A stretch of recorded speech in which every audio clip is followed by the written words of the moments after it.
Good evening, ladies and gentlemen. Welcome to the Sunday night live stream for student loan justice / Collinge for president. It's a new thing we're doing, ladies and gentlemen.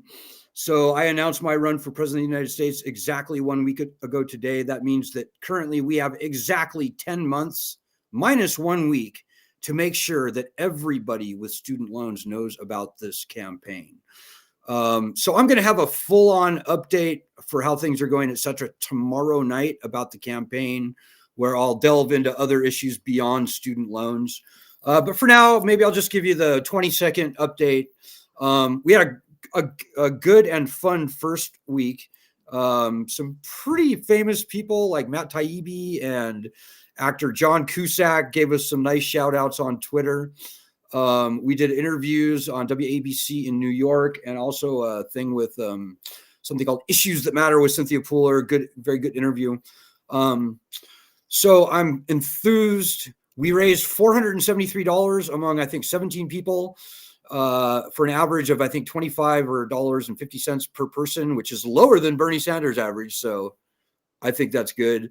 I have spent zero of the money because I don't want to spend any of the campaign money quite yet, because the campaign laws are slightly complicated. I want to make sure I don't do anything wrong. So that's it in a nutshell. Tell everyone you know with student loans about this campaign, collegeforpresident.com.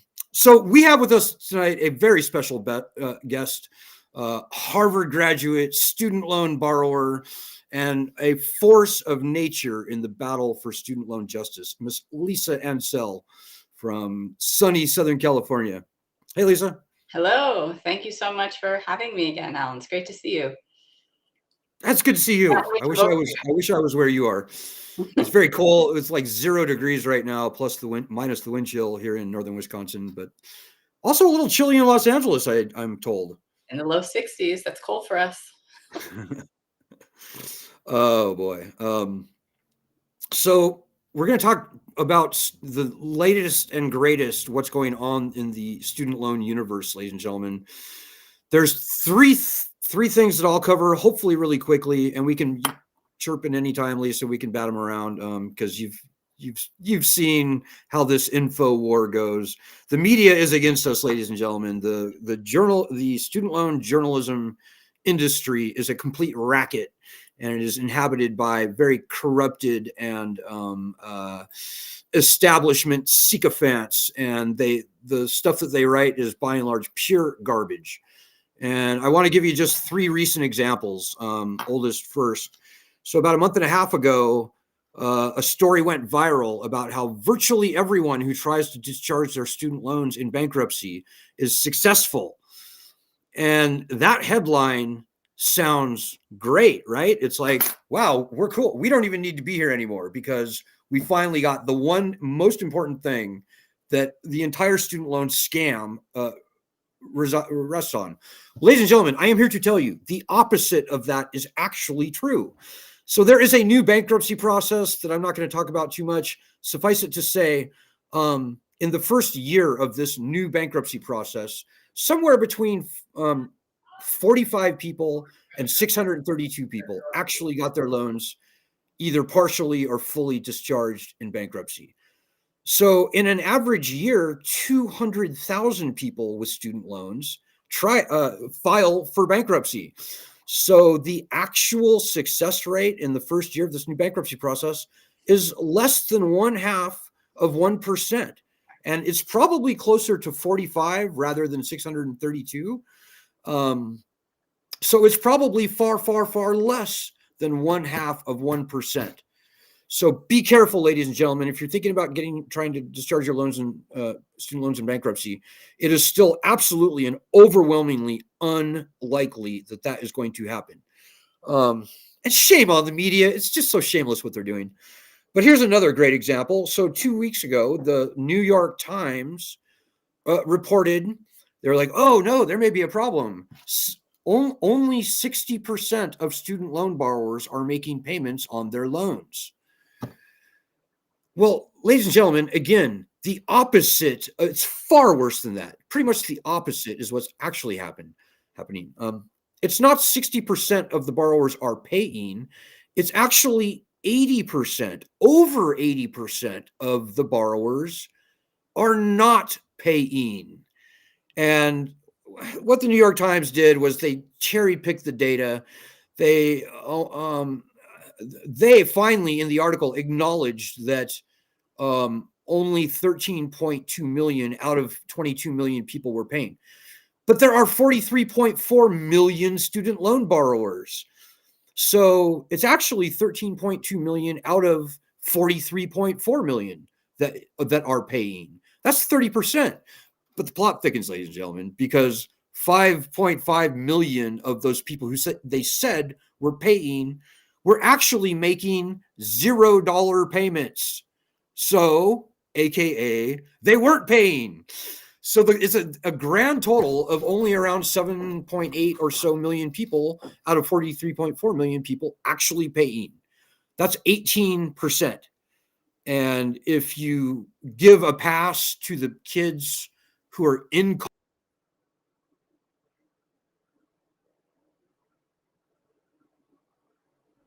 one or the other, it's still 78% of the people are not paying. I may have just lost my connection. Hopefully you didn't miss me for too long. So don't believe the media propaganda, guys. Finally, the third thing, yesterday, 2 days ago, the Biden administration announced early to cancel loans of people who borrowed less than $12,000 and have been in repayment for 10 years or more. Maybe that's true. Maybe it isn't. What I have found over 19 years of doing this is that it's trusting anything that the Biden administration says they are going to do, and any presidential administration, but especially the Biden administration.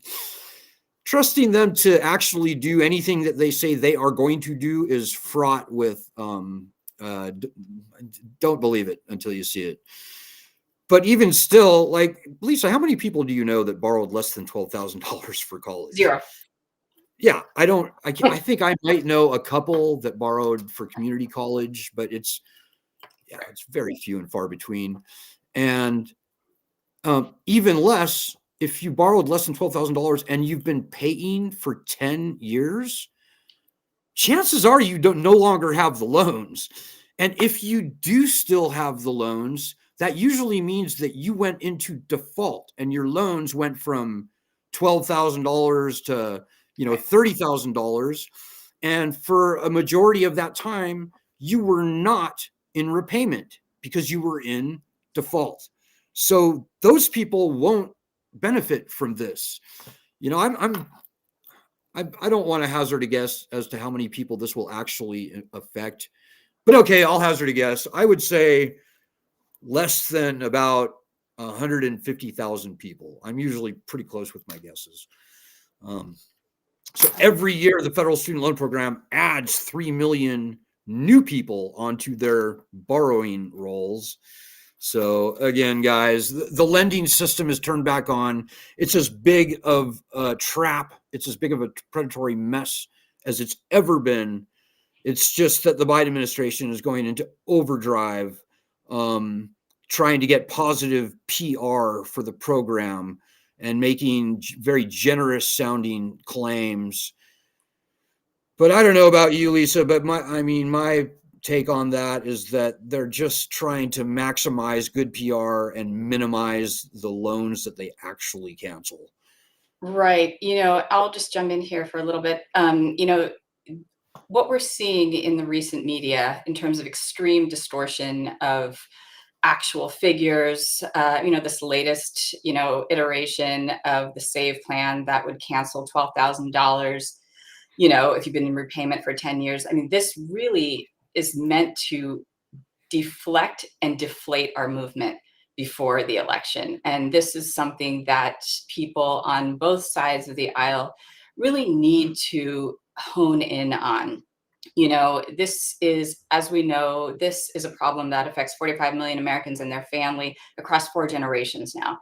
And irrespective of where one lands politically on other issues, this the student loan crisis is going to remain, I would say, amongst the worst facets of American civil society, unless and until the constitutional right of bankruptcy is restored to student loans. You know, what we're seeing here, again, is sort of efforts to convey the impression of action, of recognition of problem and solution, but there's no real intention on both sides of the aisle to actually effectuate real and tangible change, right? Were that the case, it would have been done already. The issue is, as we know it, is that both sides of the aisle have benefited greatly from the largesse of the student loan industry. And there is no substitute for the restoration of bankruptcy protections. So that's why, even now that we are 10 months away from an election, this issue has to remain at the front and at the center of the zeitgeist, irrespective of what's happening in the sort of geopolitical realm. We cannot afford for the status quo to continue, and that makes Alan's candidacy all the more pressing at this time. Well, thank you for saying that, Lisa. And by the way, thank you. I want to show you guys this. This is a SLJ dog tag that Lisa got me for Christmas. I can't clasp it around, but I can at least use it as like a self-flagellation thing. Such a cool thing, though. Yeah, we're in some kind of a modern war, guys. I don't know if it's a class war or what you want to call it. Whether you're a Republican or a Democrat, you're very, very welcome here in our group, and certainly in our campaign. And I don't want to do too much self-promotion. I'm still getting used to the whole idea of running for president, quite frankly. But so what are you hearing from just general people out there? I know there's something going on. There's a lawsuit with Mohila about just terrible loan administration. Yes. So there's a law firm in Pennsylvania called Sauder Shelkoff that has filed a class action lawsuit in December against Mohila. And this is a great thing, but this should have happened a long time ago. So this is like public service loan forgiveness, right? This is misdemeanor, exactly. This lawsuit alleges that Mohila has been acting in tremendous malfeasance, which we know. And again, this is all traced back to the absence of bankruptcy protections. But this is the classic case of candidates for public service loan forgiveness being denied their rightful loan cancellation for reasons. It used to be, in my case, right, that I would be denied because I used the wrong color pen when I was filling out my form. That was actually true. That was one of the 7 times I was denied. It's like you literally didn't dot your I, huh? Right. But now this class action lawsuit is looking at the vast cases of undercounting of payment trackers and PSLF, not counting periods of repayment that should have been counted, not counting payment periods that should have been counted as per the limited waiver. And this is, again, the classic sort of malfeasance that we see that is designed to entrap and ensnare borrowers into a lifetime of repayment on loans that legally should have been canceled. So there is a lawsuit now. And if anyone has any questions about this particular lawsuit, feel free to reach out to me. I actually have an interview with the head lawyer on the case, just to kind of talk about, my story and the sort of general willing negligence of Mohila. So if anyone has any questions, anyone is thinking about possibly signing on as a member of the class, definitely feel free to contact me. We can talk through it. What's a good email for you, Lisa? Okay, so I don't know if I can actually put something in the chat, but I'm going to try and add it right now to our streaming banner below. So go ahead. We'll see if this works. Okay, it's L. Yep. A. N. S. E. L. Oh, L. So that's L. Yeah, at usc.edu. Okay, perfect. Shoot, I need to go grab another keyboard. Hold on 1 minute. I want to quickly. I don't mean to be a curmudgeon, but I just want to warn people. We've seen many different class actions come and go over the years. They if they come to anything, they usually take many years to litigate, and the large number of cases that we've seen have resulted ultimately in nothing, and even the few that we've seen go through to a settlement often haven't resulted in much, if anything, for the borrowers. So know that going in. I'm not saying clearly, I think this case certainly has a lot of merit, and hopefully it'll come to a good settlement. But just people out there, don't put all your eggs in one basket, particularly with these class action lawsuits. We've got to fight for the right of bankruptcy, guys, whether you would ever or never file. It doesn't matter. The most important constitutional right that was stripped from these loans, the one thing that is the cornerstone of the entire student loan scam, is the constitutional right of bankruptcy being stripped. So we'll keep us posted on that. We love good news, and hopefully that will. I will, but Alan, I also just want to mention that no matter how we identify politically, there is no politician who gets a free pass for not promoting this issue, for not actively. Okay, there it is. I'm sorry, Lisa. There's Lisa's address is scrolling below. Okay. Oh, yeah, here you go. Right. So in essence, we've seen this with, Senator Durbin. We've seen this with other politicians who have sort of claimed to champion this issue and to sort of place this issue at the forefront of the conversation. But at the end of the day, we've been let down enough times for us to know and for us to really be aware that what a politician says is not what a politician does. Yes. At the end of the day.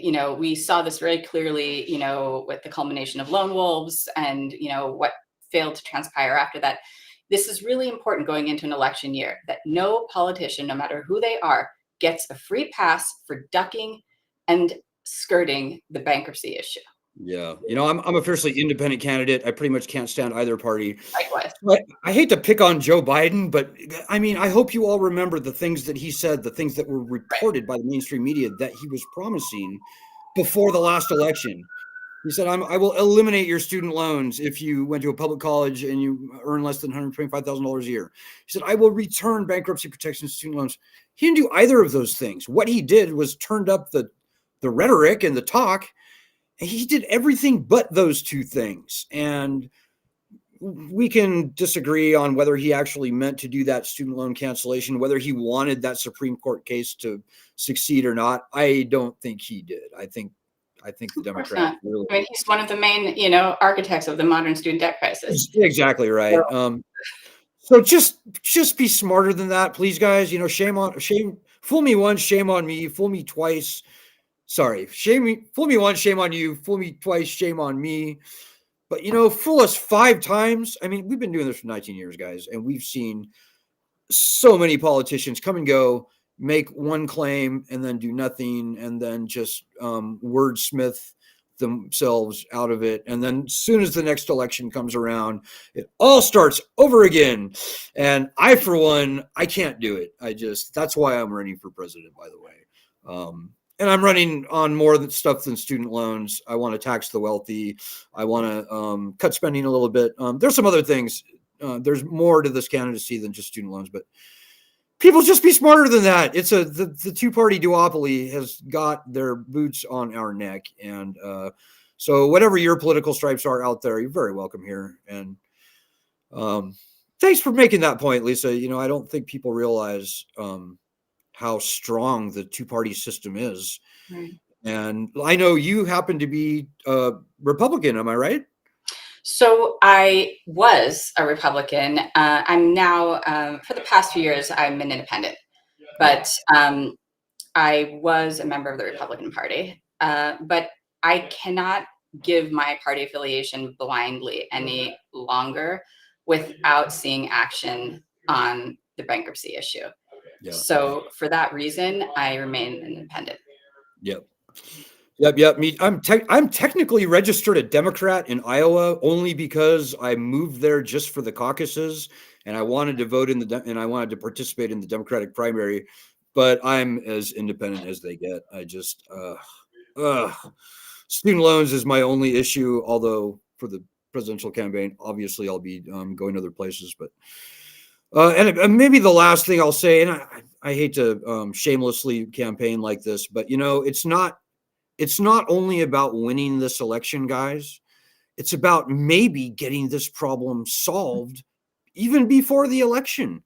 I can think of no other way to put pressure on both parties to actually prove that they are at all trustworthy on the issue before the election, not after the election. Like, we're not doing that again. I hope you will join me and Lisa in not buying the campaign promises like so many people did last election.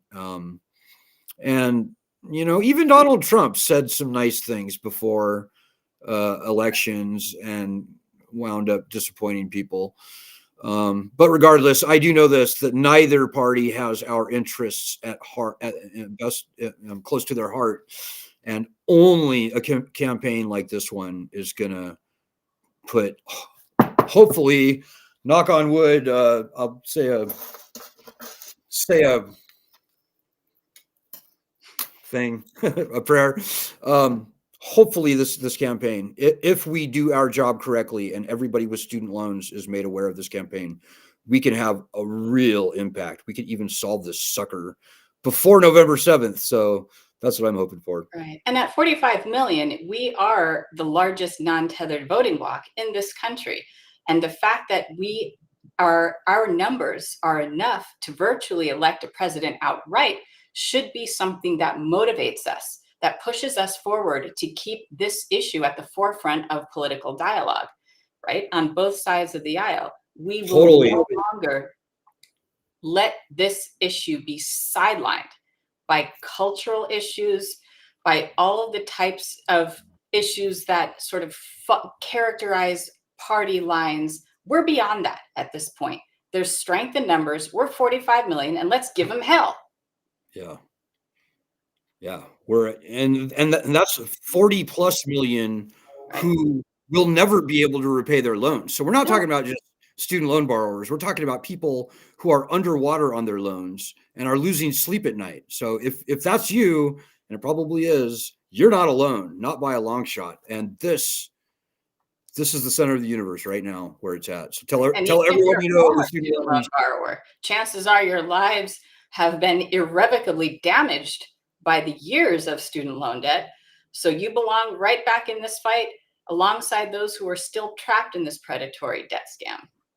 Exactly. And you're not better than us, by the way. I know a lot of people are like, oh no, I don't want to get my hands dirty. I don't want my name associated with that. Well, no, you're in this fight just like we are.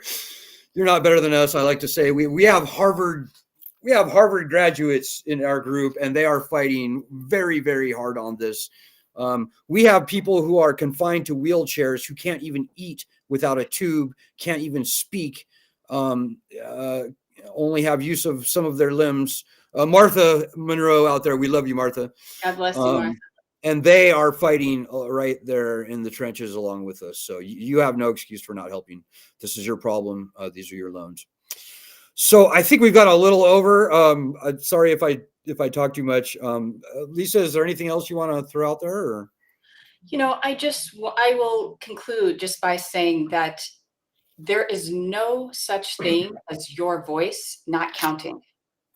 No matter what the mainstream media tries to convey, every voice in this fight matters. And we need you all hands on deck, irrespective of your political affiliation. This is an American crisis, and we need everybody fighting with us. And it is only through our unity that we have the possibility of effectuating real change. We need you in the fight.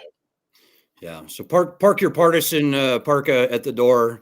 And, a lot of people say, oh, I don't want to vote for a third party or an independent because I don't want to throw my vote away. It's nonsense. Well, isn't voting for either a D or an R where you know your problems won't be addressed? That's a Isn't waste that of both. actually throwing your vote away? Right. I think that second thing is way more throwing your vote away than actually voting for somebody who's actually fighting for you. So, okay, Lisa, well, thank you very much. And to everyone out there, let's make this a really strong week, both for student loan justice and hopefully for the campaign. Hopefully I'll have some very good news for you. I'll have a longer, lengthier sort of political report, etc. tomorrow night. Have a good week. Lisa, thank you for coming. I hope you'll be back. Of course. Good luck. Godspeed. And God bless America, everyone. Amen.